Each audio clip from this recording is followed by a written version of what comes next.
Hey everybody, welcome to Surface Level, creating a community where Black and queer folks are fearless in thought and curious at heart.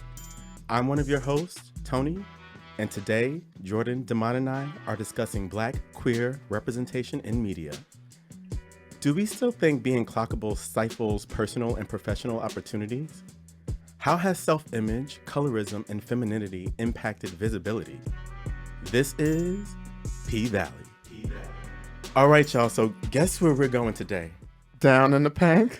We're going down in the valley where the girls get naked. Oh, well, correct me. I'm correct you now, because guess who our guest is? It's none other than actor and choreographer Nicco Annan.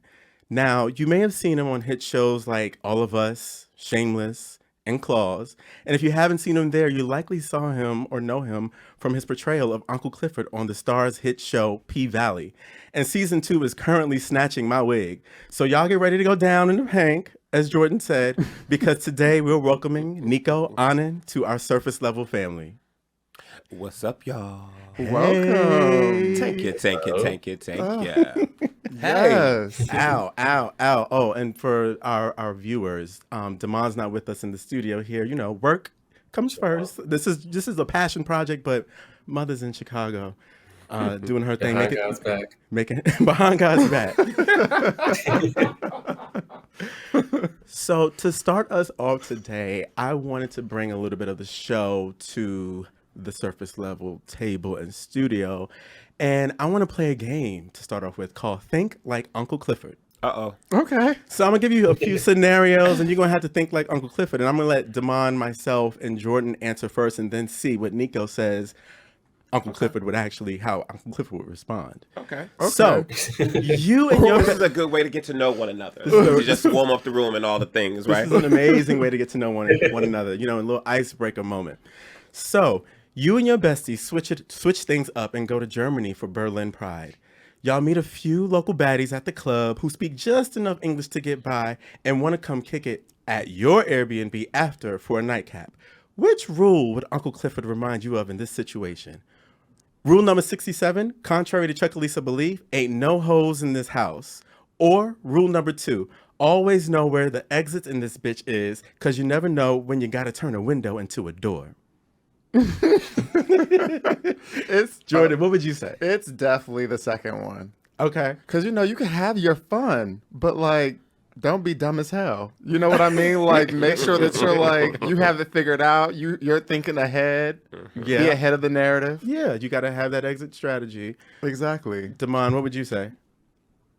I'm saying number 2. You know I believe the girls steal, kill, and destroy. So I always got to have get out of it. You said kill and destroy. Right. We got to work on your selection process. Listen, the girls do be stealing. Well, listen, No. you know what? I have to say number 2 as well, just because, like Damon says, do they steal? We got to be careful now. So, Nicco, how would Uncle Clifford? How would Uncle Clifford answer? What rule would Uncle Clifford invoke in this scenario? I think she definitely would go with the second option that you had. Yes. What's the number that you said? Rule number 2: always know where the exits in this bitch is, because you never know when you got to turn a window into a door. Okay. A dough. A dough. A Yeah, dough. into a dough. A dough. And that's good that you said that though, because sometimes people don't really understand what that means in terms of windows and doors. And I'm like, there's always an exit in this thing, whether it's life, whether it's a situation, whether it's a relationship, whether it's a financial thing. Yes. Just keep your options open. Keep your options open. Always. Okay. So your good sis just broke up with her man and she's going through with child. And although nobody knows or knew exactly how he made his money, he was a good man, Savannah.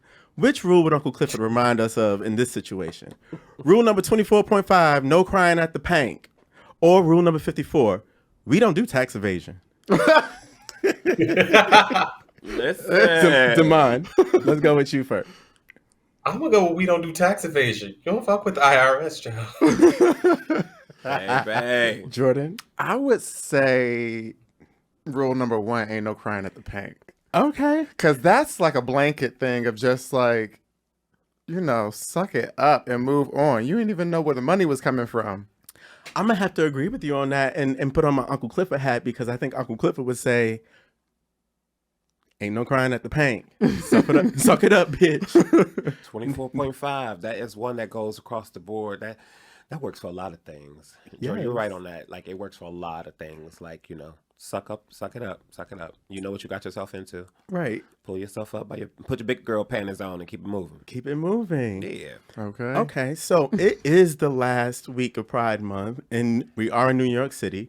So you and your Judies want to go out with a bang. So y'all pump to Deviant, the poppin' circuit party for the black and brown girls. Y'all get white girl wasted, and the hosts call y'all to the stage for an epic sex siren battle. Which rule would Uncle Clifford remind you of in this situation? Rule number 1, let that stage be a stepping stone, not your tombstone. Or rule number 55.99, even when there ain't no money raining, dance like tonight's your last night. Jordan? I'm going to say the first one. Make sure that that's your stage, not the tombstone. Let that stage be a your stepping stepping stone, stone, not not a your tombstone. Right, because I'm just thinking about personally.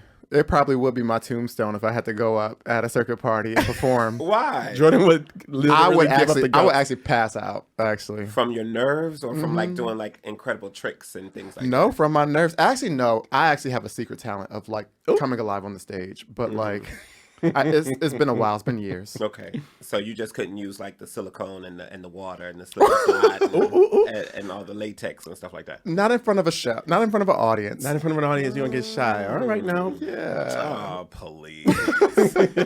Damon, what about you? What would Uncle Clifford say? What was the second one? The second one was even when there ain't no money raining, dance like tonight's your last night. That one? Yeah. You know what? I'm gonna have to agree. I think Uncle Clifford would say you get up on stage and you make it happen because even if ain't no money raining, dance like tonight is your last night. Why? Well, I think that we ain't gonna be camera shy around here. We're not gonna let the stage be our tombstone. It is a stepping stone, but you got to get up there and perform, not embarrass the group. Come alive. That is very true. All right. See, now who really is Beyonce in this thing? Okay. Someone's trying to show out. Trying to show out. Okay. For dear life. So listen to this. You and your crew are in Vegas, and y'all want to get into some things that stay in Vegas. So you hit the gay club where the homies each find a little dancer to take to the back room for some privacy. Sure, Piranha. Okay. We love that. We've been there. However, Murphy's Law strikes. And so y'all didn't stop for cash. The ATM is broke and the dancers don't play that. Which rule would Uncle Clifford remind you of in this situation? Rule number 57, no coins in the G string, only dollars. Or would she invoke this mantra? Always remember, closed legs still get fed. This will be very interesting coming with your performance shyness. Yes, come on, Jordan. I'm trying to still unpack what the second option means to me. Don't matter. Really? Yeah. That closed legs still get fed? That's what the rule is. That is it. Yeah, let's go with the second one. Let's go with the second Always one. remember, closed legs still get fed. Let's go with the second one. Damon, what about you? I'm gonna go with the ain't no coins in the. Who wants to give people quarters? Ain't no coins in the G strings.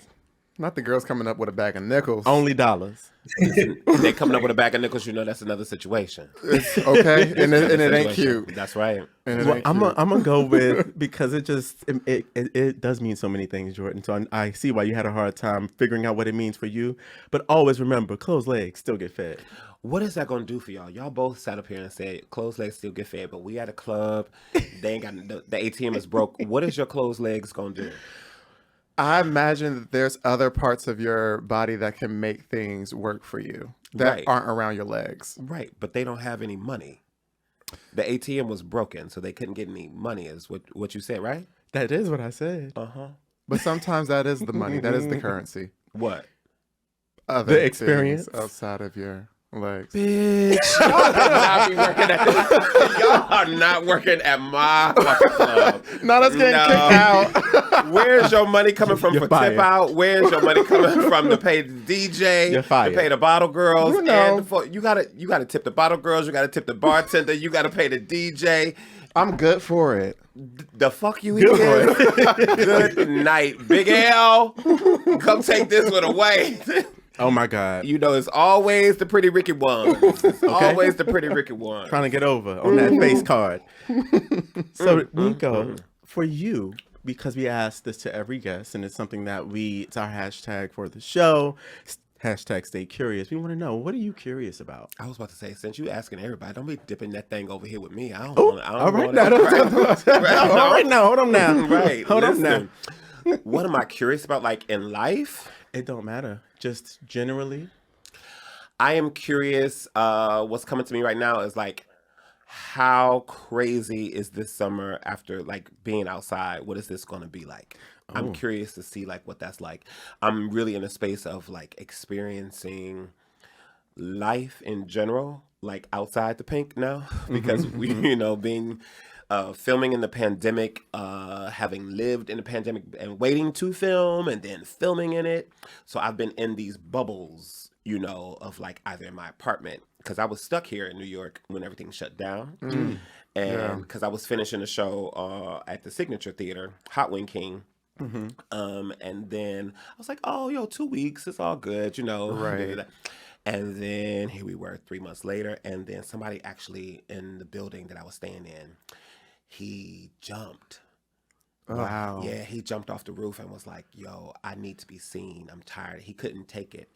And it was very telling. It was very, very, very telling. And I remember being in the apartment, and I had just, like, found a new little delivery guy, you know what I'm saying, that was bringing my flour. And I was just like, what's happening? And I was just dancing to some music, and I saw this thing pass the window, and I thought it was a bird. Oh my goodness. And I was like, that's a little big for a bird. Well, okay.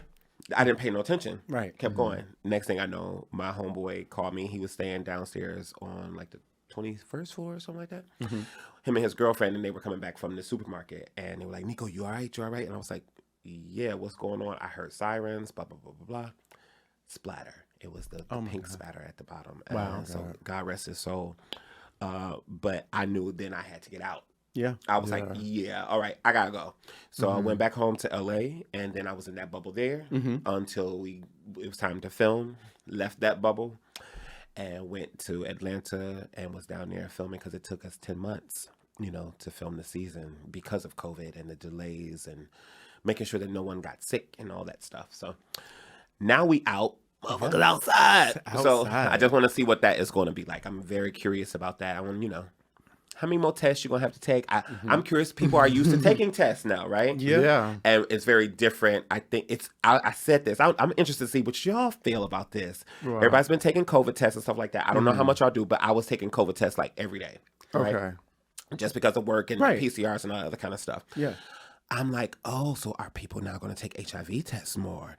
Are people going to take STD tests more? Like, is the same stigma of testing going to be the thing? Or like, are people going to be more open to it? So I'm also curious about that. Yeah. Well, that's fantastic. And that's something that is very, it's food for thought. Yeah. And we'll see how that We changes. hope, same. Right. Right. So today, as I mentioned in the opening, we're going to be talking about Black queer representation in media as it relates to self-image, colorism, femininity, all that good stuff.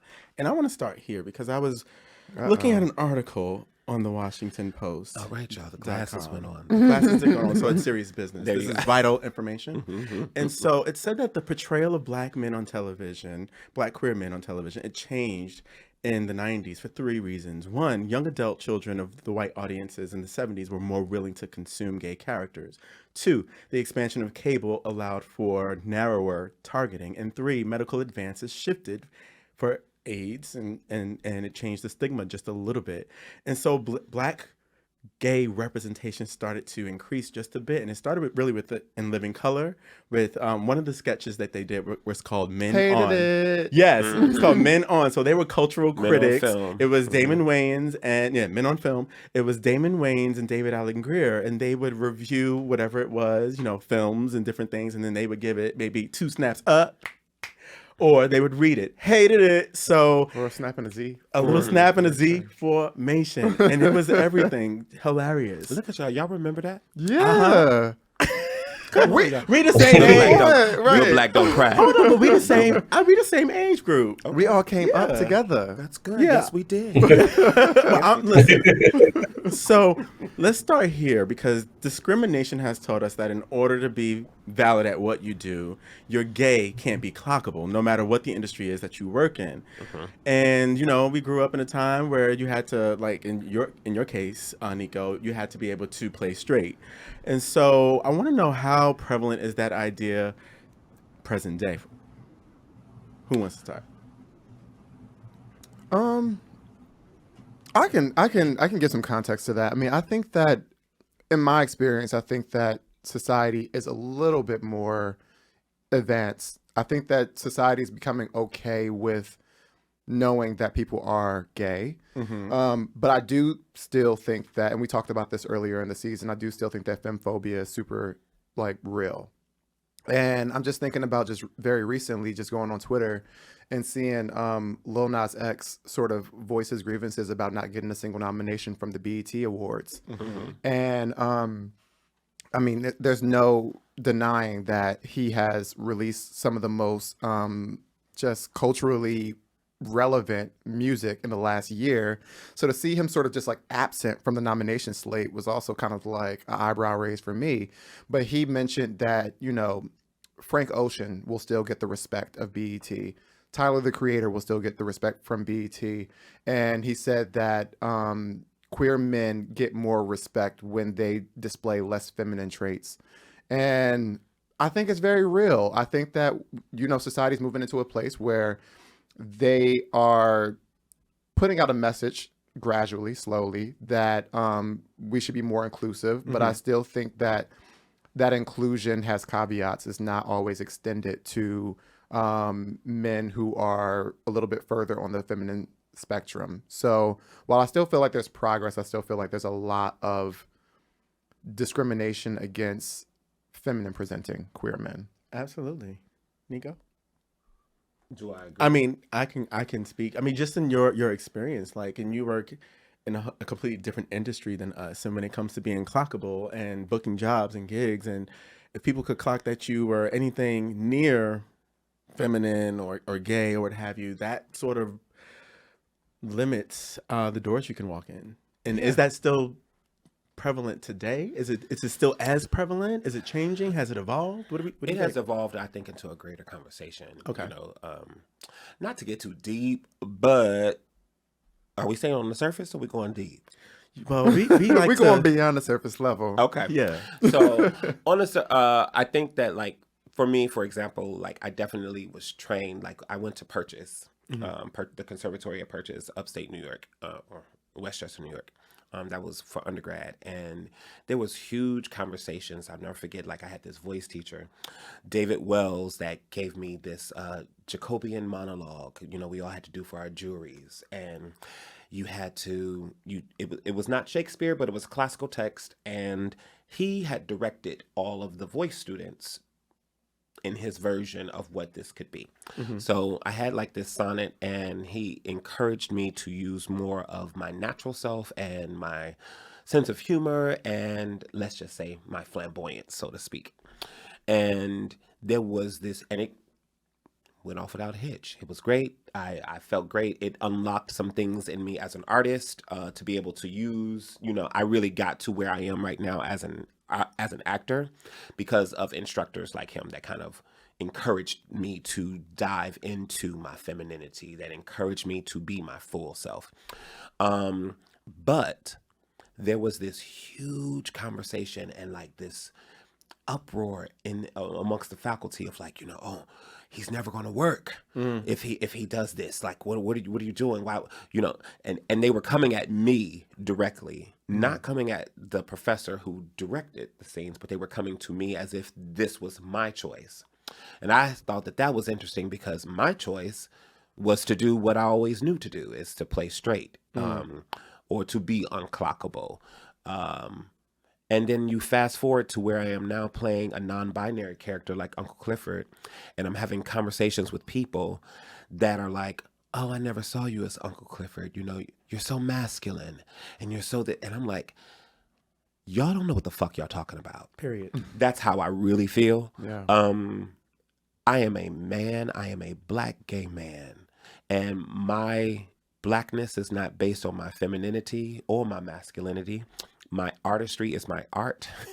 I transform. I play roles that I want to play. That's the point of being an actor. Yep. Right. I can transform and be anything I want to be, and play those roles fully and completely.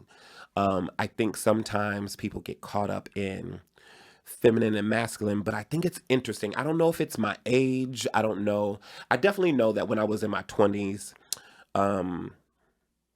the flamboyance was much more, but I don't think it wasn't bent wrist flamboyance. It was youth. It was excitement. It was like naivete. It was energy. You know what I'm saying? Like I heard a song, like I remember in high school or whatever, like if I'm Every Woman, Whitney or Shaka came on, I was stopping at a red light in Detroit and jumping out, like, and doing it, you know what I'm saying? We was like, they was like, Nicco, get the fuck in the car, But like that was fun to me. Now I can still turn up to the same music, but I may not stop at the red light and get out, Yeah. But so I think that we have come a long way, but I think that people always want to have something to say. Absolutely. So Yeah. to me, I say to all my femme boys, my femme girls, or masculine girls and masculine men, do you?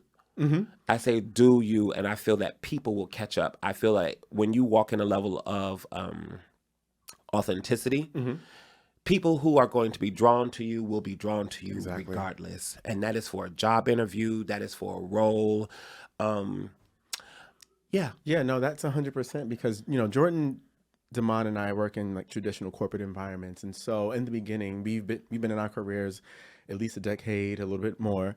And when we started, it was very much, you had to assimilate, you had to repress who you were a little bit, you had to blend in. And the more I think we've come into ourselves, like present day, I walk in to the office exactly as who I am, and it's received as such. And like you said, people gravitate to people who can be authentically them. It's so beautiful. It wasn't always the case, but I'm so happy that I can like give whatever I want to give. I can give my feminine side, I can give my masculine side, because you're still not gonna fuck with me either way. That part. So yeah, Damon, do you have anything to add? That you kind of get to a place where you have to ask yourself, like, how much of myself am I willing to give or bend or give up to like make other people happy? Because like at the end of the day, like how much joy is that really going to bring you? And I think parts of it will be people standing up in the shit that's them, that feels most honest, that feels most true, whether as an artist or someone running some branch of a corporate organization. And it will, like to Tony's point, you'll succeed when it's for you. Yeah. And I think just like I try at least now not to hold so much on like, oh, but what if this opportunity doesn't come to me because someone thinks X? Well, maybe I don't want to be there anyway. And I think that's the thing that we have to decide for ourselves is like, do you really want to be the person bending and shifting and shaping to everyone else's whims? Like how much joy does it really bring you? And I think that's a lot of what we've dissected across topics and themes on the show. So I was riding over here and in the car I saw this person. I don't know how they identify, but this person was white. And this person had shoulder length hair. It was a side part. It was flipped over and brushed over, a good little brush blowout situation. This person had a beard, 5 o'clock shadow beard. This person then had some dangling earrings on. They were wearing a man's suit jacket. And they had a female blouse. You know, clearly something that you saw. This was in this department store section. This was in another section. Great.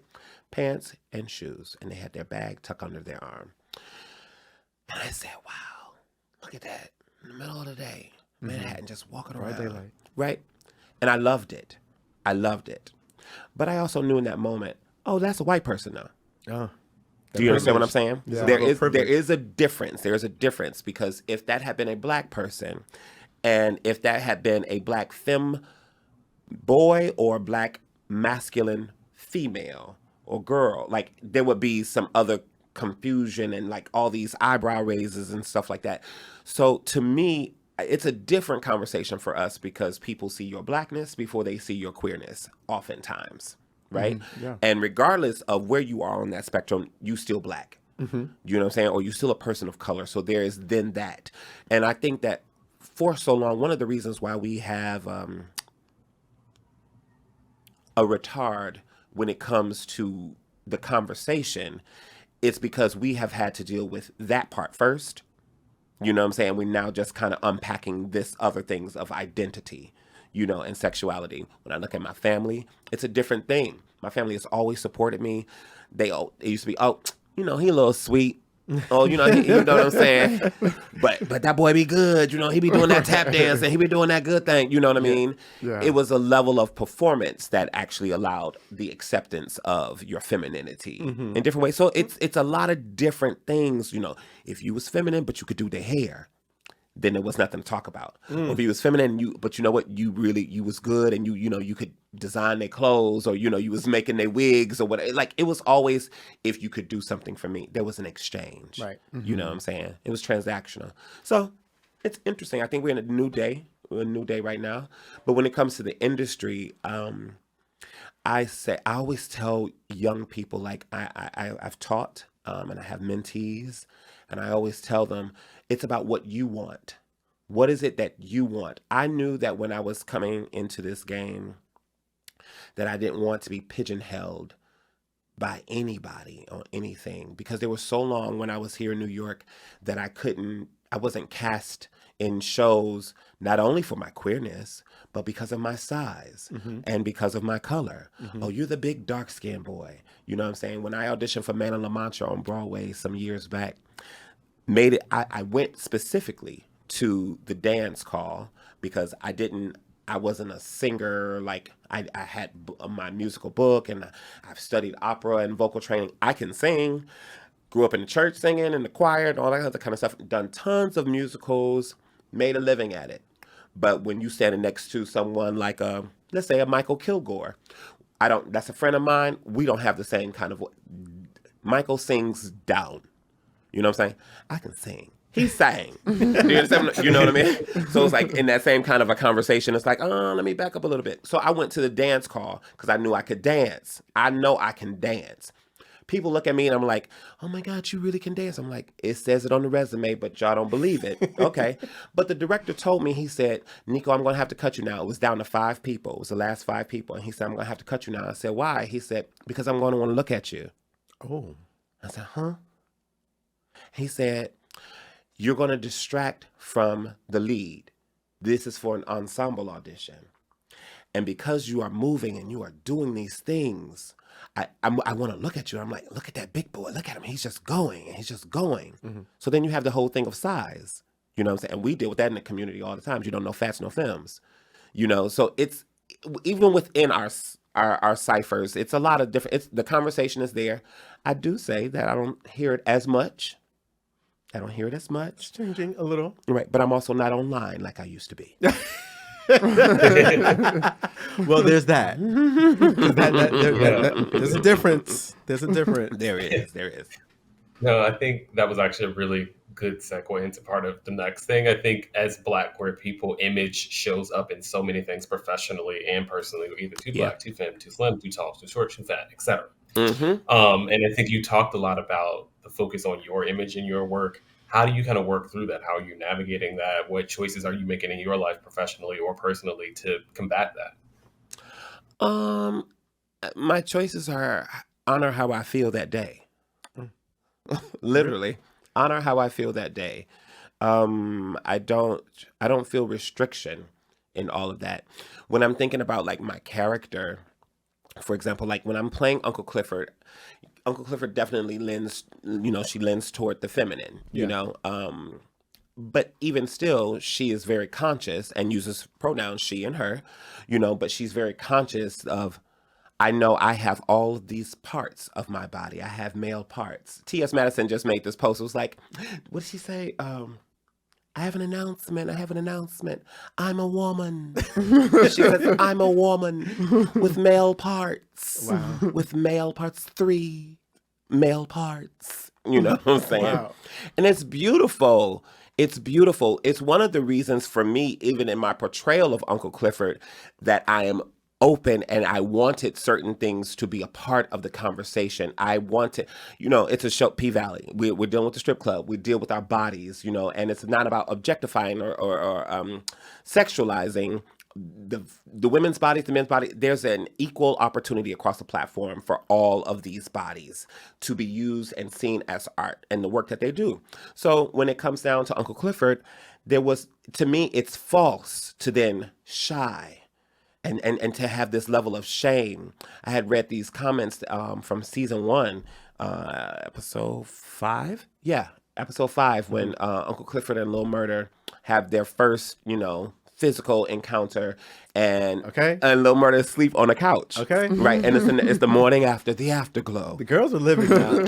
And I remember giving there's no show doing, what is happening? What am I watching? Oh my God. You're watching Truth, hopefully. Oh my God. We are really, really, really, really, really, really working hard to depict what the truth of the situations are, in terms of how it goes down, the scenarios, because it's important for us to have that reflection. Mm-hmm.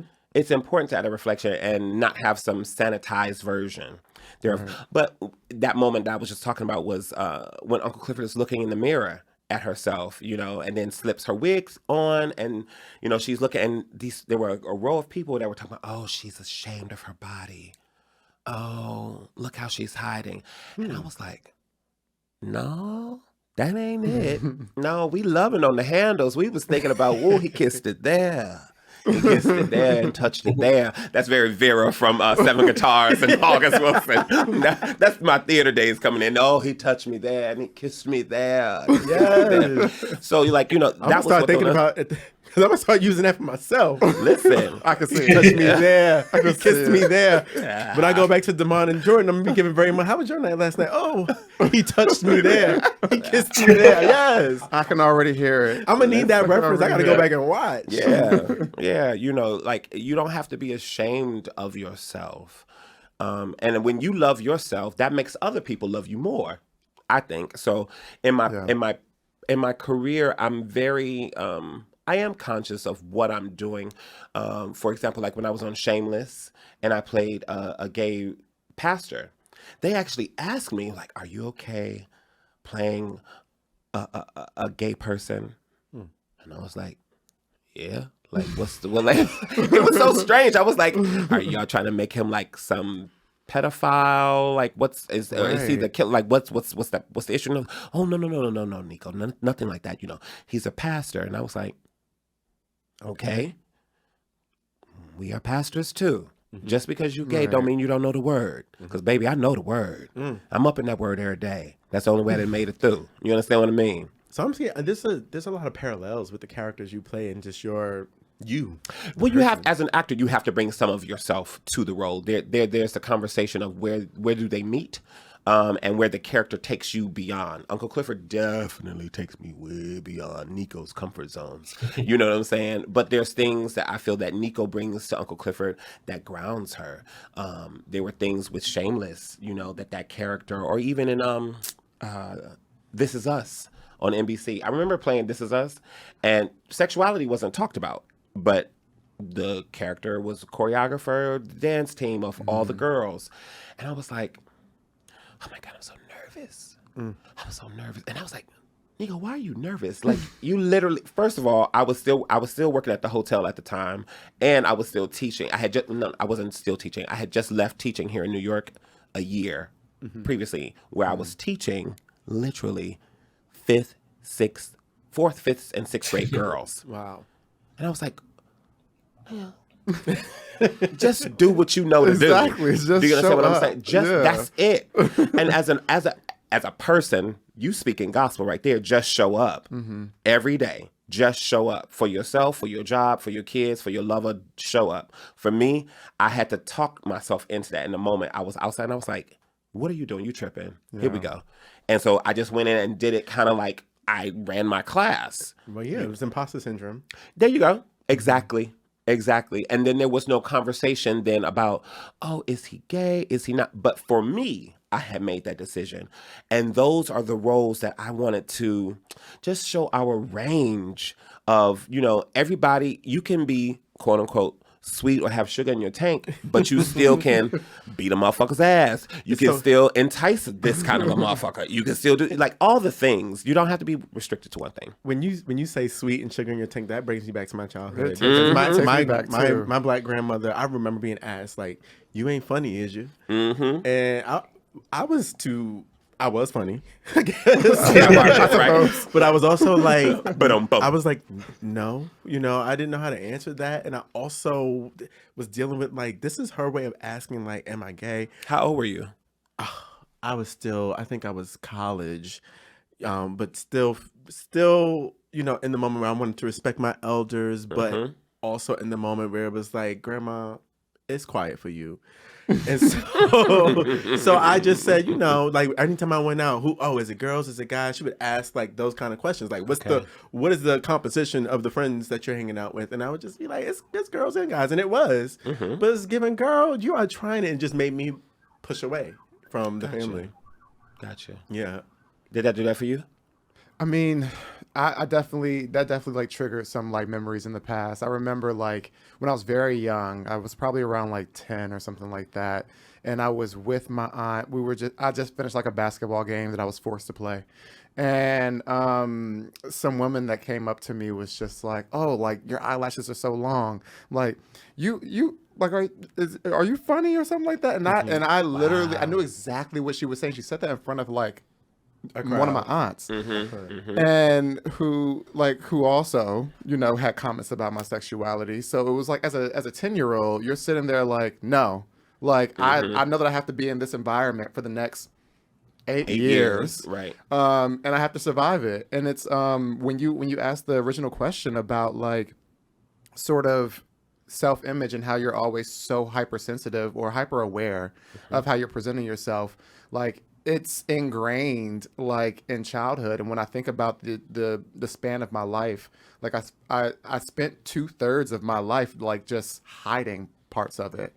And for me, like it wasn't until maybe I was like a preteen that I started doing a countdown until I could go to college. That I was just like, I need to get out of this environment. I need to get into an environment that I know for a fact is more open, and then I can be free. And then I went to school and I still didn't feel free. And I still felt trapped. And it wasn't until I was like, well, maybe I need to go to a bigger city and I'm going to move to New York City or LA, and then I'm going to be myself. And then it actually happened when I turned 21. Was it because of the city or was it because of the personal mindset thing? It was because I was away from like the expectations of family, and then I feel like it was away from the expectations of like a social environment. When you I thought that when I was away from family that it would all disappear, but I realized that when I got in school, we're still kids, and they're still teasing and they're still badgering and they're still isolating and ostracizing and all of that. And I was just like, I don't want this to be my experience here. Like I want to enjoy it. I don't want to feel like I'm on the margins of campus. And it wasn't until I actually moved to New York where I was just like, oh, and I work in marketing, so I'm like, everybody's gay. And I was just like, no, it was the first time where I was, not everybody, but it was the first time where I felt like it was not weird to be gay. There were affinity groups at the company that I was working at for all the gay people to come out and go to happy hours. And for the first time in my life, I felt like I could start becoming who I was. And it's kind of a mind fuck because at 32, I'm just like, am I really who I was supposed to be? Like, who would I have been if I was given the opportunity to freely express myself since childhood? So when people say be authentic, I'm just like, I don't even know what that is, because like I spent 2/3 of my life pretending to be something else and the last 10 years to 11 years exploring who I would be without guardrails. Well, you know what? What would happen if we all stopped pretending? And we say that on the show. What would happen? Exactly. You like, sky's the fucking limit. That's why I is. say literally day by day. Yeah. Day by day. You know, I think it's interesting, like in the culture, when people, even when they say like, oh, you can't be verse. You know what I'm saying? And it's like, huh? Like, what you feel this day is what you feel. Right. You know, and you have to honor that. I remember my grandmother, she told me, I was actually on the phone. I was 18. And I was on the phone talking to my then boyfriend at the time. And we had a relationship. It was going for a while. You know, he had got me a little teddy bear. Ooh. You know what I'm saying? Sucky now. You know, he had got me a couple of necklaces and shit and things. He got me a rainbow necklace with the little beads and the pink triangle. Now, my ass is from Detroit. You out in Detroit right now, so you He's know. in Chicago. Well, you're in Chicago, Midwest. Go across the Right, across the lake.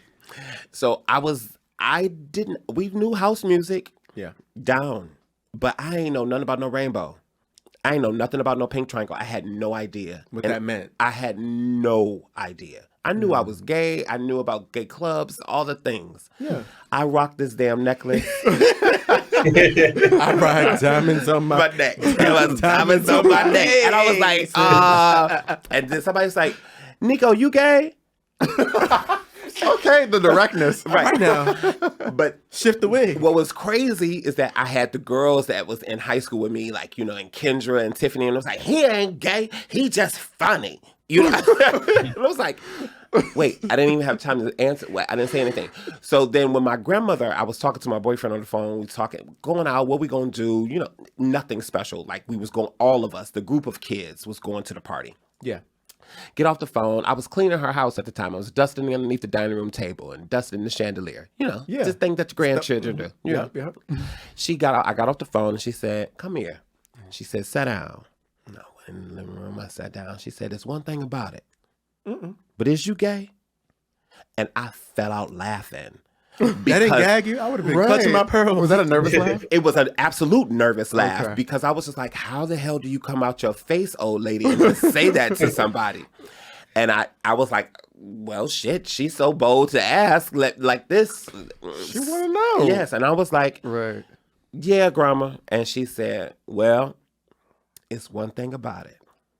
I always knew yous was a gay. That's what she said. I always knew yous was a gay. Come on now. Okay. Plural S. Yes. And then she said, because it's one thing about it, your Uncle Bill, my brother, he was a gay. Uncle Bill had died. He had died some years previously. And Uncle Bill has a son. And Uncle Bill was always a part of the family. Uncle Bill had these bangles. Come on now. And he would make sound everywhere he went. That's how I knew Uncle Bill was there. And I remember as a child, sometimes one day at Thanksgiving, he reached over and was getting like the peas or something like that. And I heard those bangles. And I remember leaning a little bit away because I was like, oh, if I get too close, then they're going to think that I'm gay. By association. By association, right?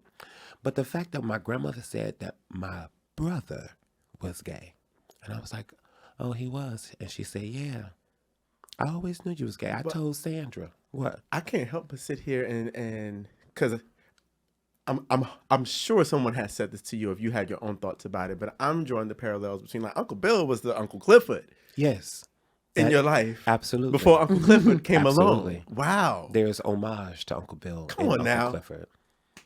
I'm very intentional as an artist as the things I do. There are people that I've seen, that I've encountered, that other people have told me about. Uncle Clifford is an amalgamation of Katori's parents and different people in her life. And And for the folks that don't know who Katori is. Katori Hall is the creator and the showrunner for P-Valley. Yes. She created the play that was called Pussy Valley back in 2009 when we first started this project back in New York.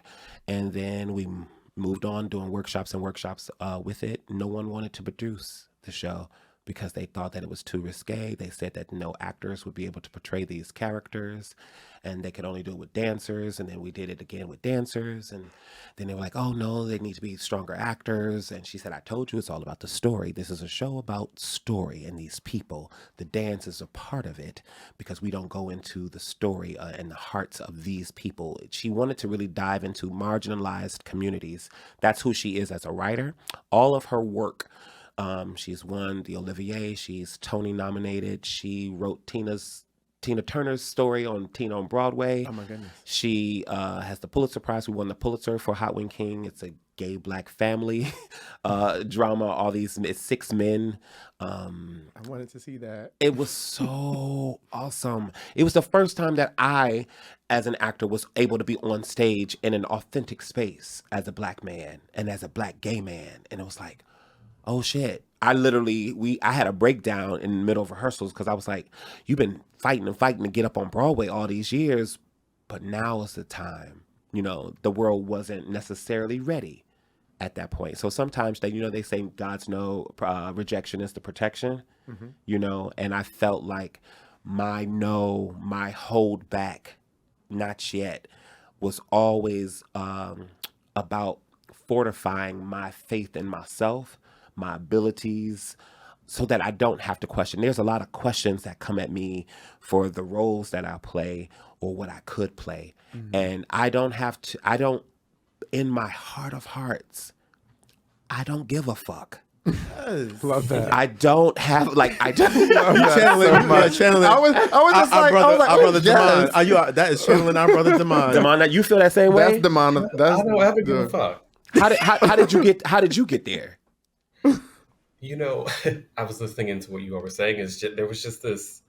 Most of my adult life has really been centered around the search for truth, honesty, directness, and we were talking about coming out. And I remember the moment that made me come out was the night before I moved to New York. I lived in Boston for a year before I moved to New York, and I was moving to New York.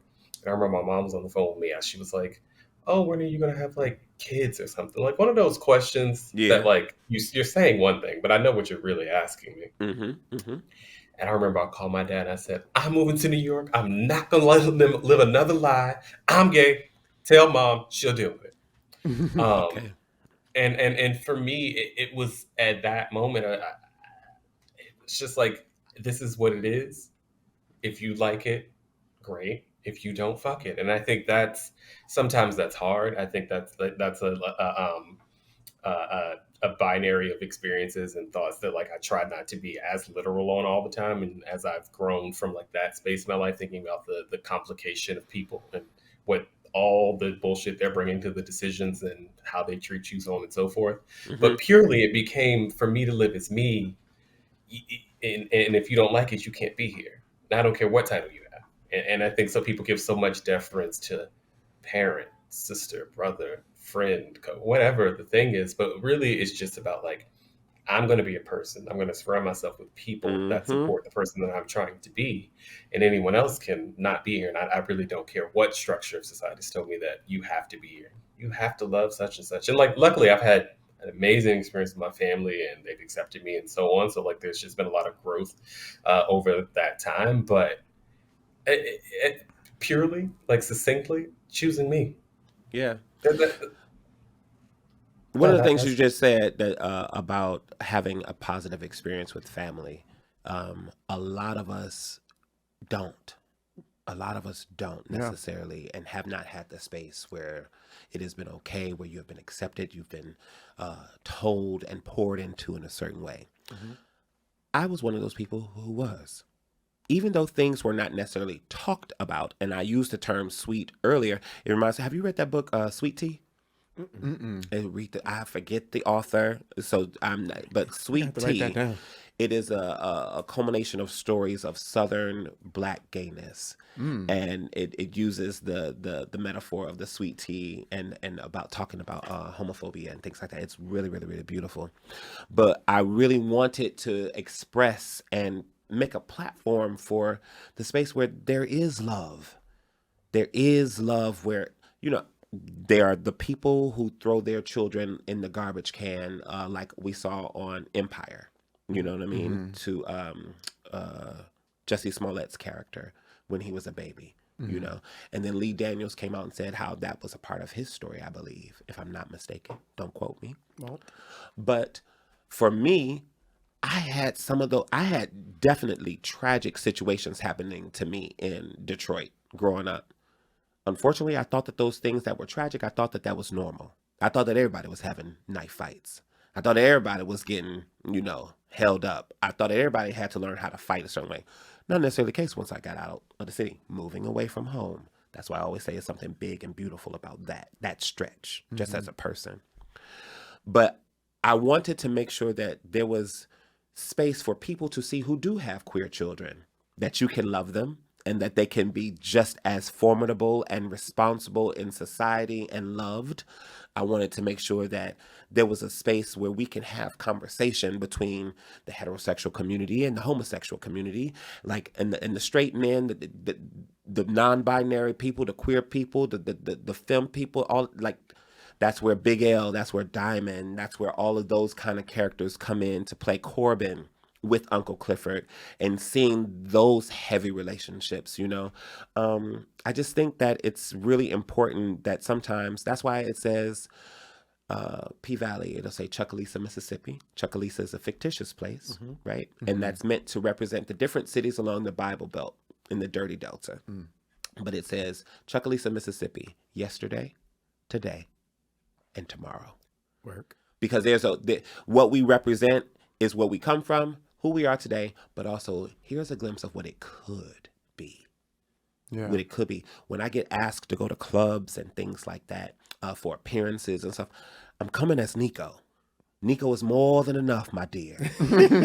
More than enough, my love. I doubt that you could handle all the things that Nicco could bring. Listen, But- the way you walked in the studio today, I said, right now, we got the right one, not the two.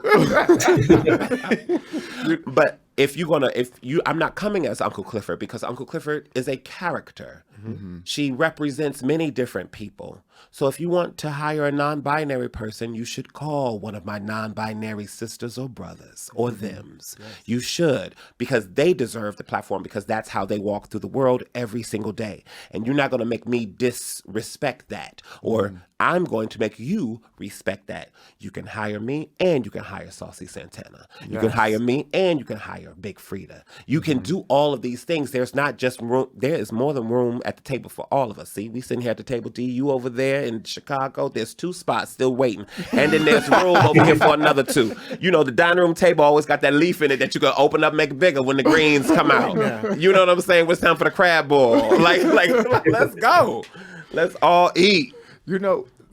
Going back to Uncle Clifford, the character is non-binary, lives in her truth unapologetically, and I just want to know from your experiences, Nicco the actor, what has been the reception to that character? Has there been any surprisingly positive feedback that really stuck with you in terms of how the community and society and just the public is reacting to that character on TV?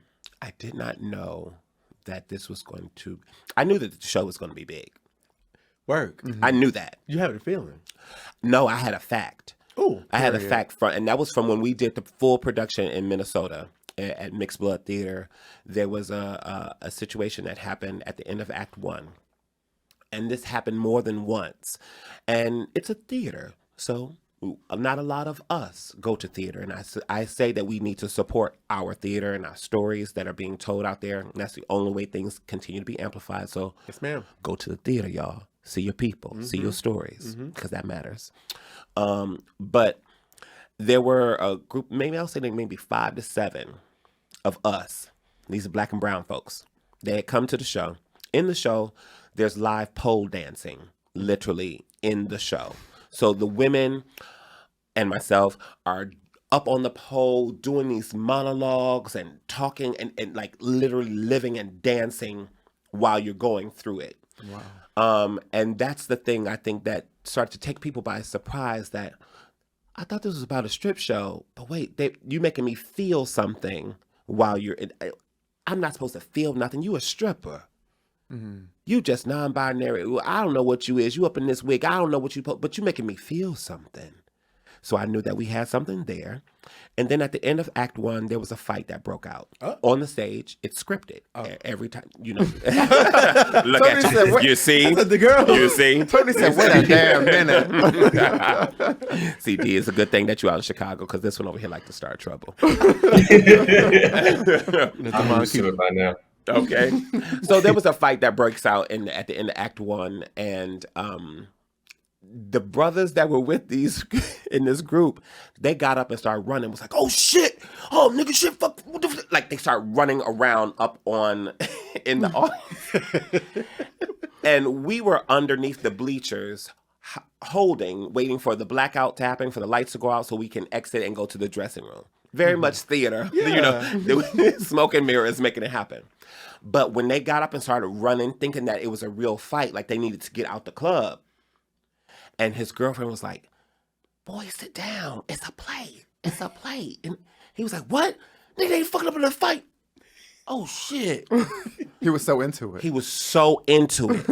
And I said, got him. Mm-hmm. Got him. Gotcha. I knew that this show was going to be all that it is. And it is just beginning. Mm-hmm. And I feel that because we don't always get our truth. We don't always get our fat back. Mm-hmm. Do you understand what I'm saying? We don't always get to grease with our meat.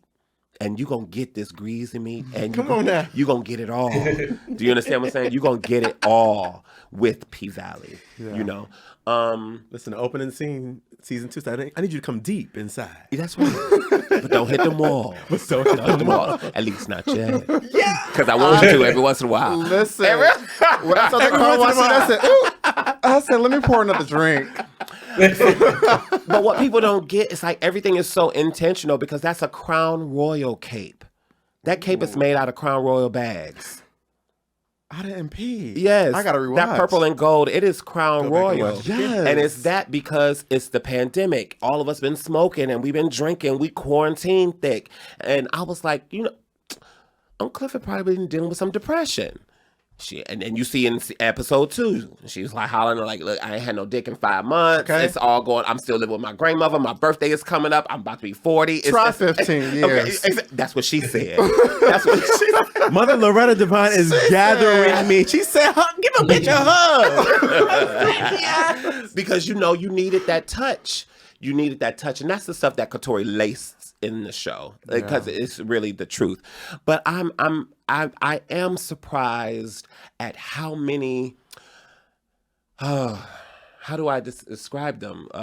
Hyper masculine, heterosexual men are vocal about supporting Uncle Clifford. All right now. That I am surprised and proud of. That's the thing that makes me feel, going back to our very first question about the progression of where society is. I know I am one person and I am playing one character, but to have the heads of these big football people and Deion Sanders and Snoop Dogg, and to have all these brothers reaching out and vocal about supporting the show. I think that means something. It does. Absolutely. Do you understand what I mean? Yeah. I feel sometimes as a culture, we only give us credit, well, we don't need nobody else. And that's not necessarily true. And it's not about needing someone, but it is nice when it is there. Yeah. Mm-hmm. It is nice sometimes to have support. Yes, you can fight your own battles. Yes, you can open your own door. You can cook your own meal. But baby, don't it feel good when somebody do it for you? All right now. Every once in a while, when somebody rub your foot. You know what I'm saying? At the end of the day. You know. So I am surprised about that in the most pleasant of ways. I did not know also that telling the truth in my acting, I knew it, but I'm feeling it. How it's changing some lives. People are telling me their coming out stories or their stories about, I've had a lot of women. It's interesting because sometimes, like on my social media, people have some gay people have said, Nicco, you don't have enough gay shit on your page. I'm like, huh? There we go again. I ain't gay enough for y'all. I don't know what I'm on the page. Right. It's my page. Like, what else do I gotta do? What else do I gotta do? But I am aware that there are a lot of women that follow me. And a lot of women have expressed either attraction to Uncle Clifford. So when y'all talk about DMs and shit like that, like I get a lot of more women that are hitting up Uncle Clifford and like, and I'm like, this is so interesting. That is. And you know what it is. But okay. I'm not mad. I'm not mad. Whatever you like it, I love it. You Listen, like it, I love it. the devil you know is better than the devil you don't know. Well, So say that. they rather like know what they're getting themselves into and someone who's living their authentic truth than to be like, I don't know what's going on over here, but I think that's got to be part of the reason. I could go for that. Yeah, I could go for that. yeah. But people are really making the character, they're opening up and talking to their children. That Halloween when everyone was dressing like and throwing pink parties and dressing like the characters and Lizzo and I was just like, whoa.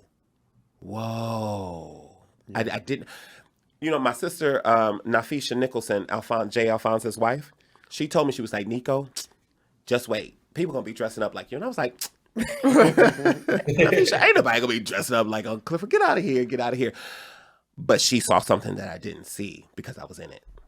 Yeah. So, yeah. I mean, I think that even just thinking about this entire episode and the topic that we're talking about, which is like representation of Black queer characters, it sucks that so many production companies and studios and media distribution companies feel like it's an actual risk to tell the true stories, the true Black stories. But I'm so happy that we're able to see a story like P-Valley where a character like Uncle Clifford can be humanized in a way that we can see not only, just like the visual representation of Uncle Clifford, but like the fact that she's compassionate, the fact that she is loving, the fact that she is a boss. Like, and I think that's the reason why people are gravitating towards it, because they're seeing the human in Uncle Clifford. And I think that overall, like that's what it's going to take, I think, to move society forward. And the more that we say, oh, well, I don't know if there's going to be a profitable story to tell for our business, it's like, no, actually, like the spectrum of humanity is so broad. We haven't even scratched the surface. And once we start uncovering that, people will move towards it. And we've seen it with all these investments in like these Black productions, and they've gone on to be extremely successful. Like Black Panther, that was a milestone for the Black community. And a lot of companies thought that would be a super risky thing to do because they were like, oh, I don't know how this is going to perform in the global box office, because like, I mean, Americans might care about like a Black storyline, but like, do they care about that in Sweden? They don't know. One of the most profitable movies to be there. And so I'm just very, very happy that we're able to have this conversation with you, that you can talk about your experience portraying that character that's becoming bigger than, probably what you actually, it seems like you knew that Uncle Clifford was going to be this big, actually. I mean, it's that's what I'm saying. Like being outside, it's bigger than what I thought, or physically experiencing it.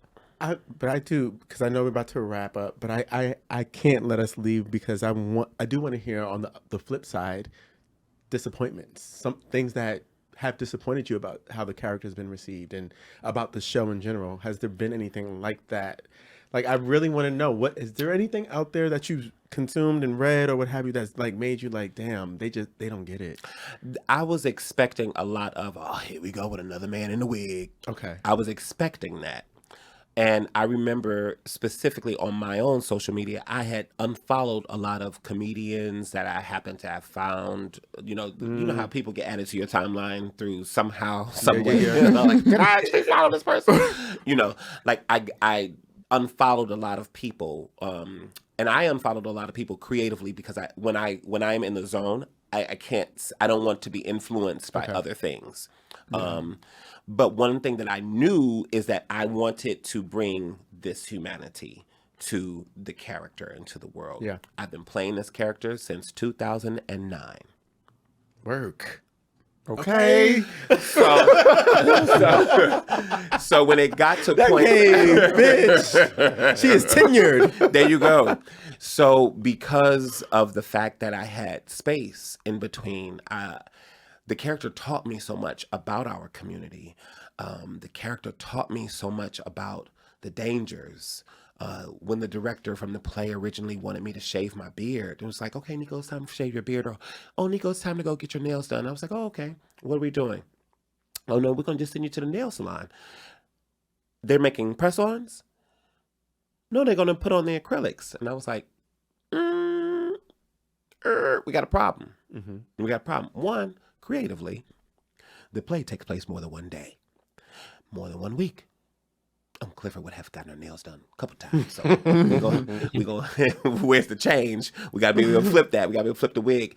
Then on top of that, it was like, I don't live here in Minneapolis. Yeah. I was taking public transportation. We on the subway and things like that. There is a true danger for non-binary people in this world walking around here, right?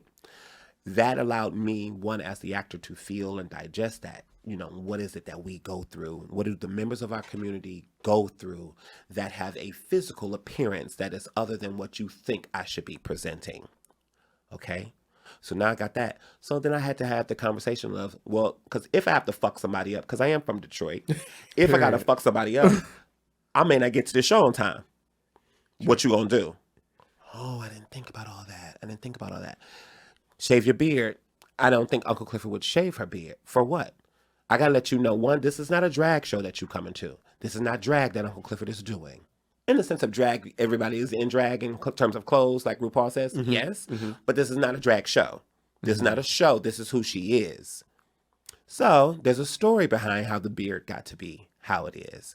So the things that were disappointing to me, I think were more so on the cultural aspects of the show. Not knowing about that we come from root work is a part of our culture. People thinking that, oh, it's voodoo, or that's that demon stuff. Mm-hmm. I'm like, but you the same person that got black eyed peas in the aluminum foil in your pocketbook. You the same woman that won't put your pocketbook on the floor.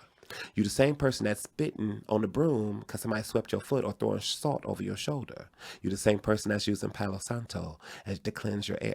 Those are all things that come from who we are, where we come from. And I think it's amazing that so many of us don't know that. You know, you do it, but you don't know it. And I think it's great to be a part of a show that actually is educating our culture, that's highlighting all of us. No, seriously. Literally. Listen, it's very much of like, wow. Do you understand what I'm saying? And like for me, I understand the platform that I am on and that the show has. And I don't know who it is that runs your page, but somebody. The three of us. Okay, well, one of y'all had reached out to me. It was me. Oh, okay. It's Tony. Right, that reached out to me. And I'm going to be honest with you. I had not seen the podcast. Mm-hmm. I had not seen the podcast. And I literally went on the page and I watched and I was just like, oh, this is the community. Oh, I don't know about the community. Of Black and Crypto. Absolutely. Why I don't know about the community and why won't I go? Why would I not? So there's a lot of my team, my PR team, they know what it is. I'm always consistently charging them. Okay, you can try to get me over there, but that's real nice and cute. That's real nice and cute. But we're the Black people. We're the queer people. There has to be a mix. There has to be a mix. I believe in my ascension as people getting to know me. It ain't no different from what I've been doing since day one. Do you understand what I'm saying? From when I was doing them church plays, when I was doing the improv shows in high school and in college. And I feel like sometimes we oftentimes have to feel we have to become something else. So those negative things that I have felt about people not getting the culture of the show, I just hold fast. I hold fast and keep pressing and keep doing what I do. And I hope that you guys keep doing what you do. Your numbers will grow. You know what I'm saying? It will continue to resonate, make the ripples in the waves, because people will feel you. You know, if that's what I wanted to do, even by coming here to let me jump my big ass up in this one, make some ripples, you know what I'm saying? And like for real, amplify, share light, share, like, have conversations. I was like, oh, this is going to be nervous. This is going to be raunchy. And I was like, but you just came from Angela Yee and Lip Service. So the girls over there, like, they good. But how could I not go there? How could I go there and not come here? Do you understand what I'm saying? And I think a lot of times those respectability politics Nicco don't subscribe to. As long as you know what you're doing, as long as you really got something to say, because I can talk. Well, you have a lot to say. I do, bitch. You have stories to share. I do, bitch. And it's giving very much of, like, I'm so grateful. I'm grateful to be here, for real. Yeah. This was a great conversation. Thank you so much for coming and talking to us. Like, this was like so insightful. And I felt like you just kind of like, it feels like it's just like a fourth extension of the show. At one point, you asked Damon a question. I said, come on. He better be moderating. No, because I want you to be included. You know what I'm saying? You know, you can't just be cute over there in Chicago all by yourself. You know what I'm saying? No, we really appreciate that. So, like, let the listeners and for the viewers who are watching it on YouTube, let them know, like, where they can find out more about Nicco, more about P-Valley, and just anything that you have coming up that you want to share with the audience. Well, all my social handles are all day Nicco, because I don't change for nobody. That's how that came to be. I was like, I don't change for nobody unless you give me a check. And that's on Twitter, Instagram, and not on Facebook. I mean, my Facebook got hacked. I got to get back in there and all that kind of stuff. You know, y'all be trying to get me. There are a lot, I will say to the people, there are a lot of fan pages out there, like the official Uncle Clifford page, and there's some other ones. That's not me. So people that are going and paying for these little DM drops and promotional stuff, like, that's at your own risk, because that's not me. They just taking all the shit that I put up and copying it. I've told them about it. I told them about it. I'm going to keep doing me. And I'm going to leave that at that. I appreciate the love. Just don't lie to the people. Okay. That's my only thing. Say it's a fan page, and I'm good. Listen. Just say it's a fan page, because I don't want people thinking that that's me. Right. There's somebody that put a picture out and was like, oh, you at this panel. Nicco, where you at? I didn't see you on the call. What call? We got you. And I'm like, oh, you know what? This is the thing, because I'm going to tell you, this is the thing that makes people that start to get like in the light or whatever, and whatever this celebrity thing or that BS is, that's what makes people feel more cold and more distant. You know, because people take advantage of that. I'm too smart, I'm too savvy, and I'm also too real. But what I do know, God forbid, before I become or need to become more distant, I need to be with my people. So I had to get in and have some chitlins with you now. Listen, I'm glad that we were able to have chitlins together, damn it. Listen, and if you want the real Uncle Clifford, you're gonna have to tune in on Starz. Yes. Season 2 is in premieres. Thank you so much, Nicco, for joining us for the conversation. You're welcome. And that is all the time that we have this week.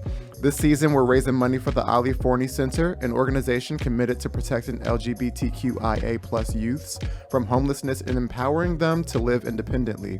One of the ways you can help is by joining our surface level small talk conversation on Tuesday, July 26th. Small Talk is a live audio platform where you can join an intimate discussion with us. 100% of the tips that we receive will go directly to the Ali Forney Center. For details on how to RSVP for the small talk discussion, visit surfacelevelpodcast.com, and remember, stay curious.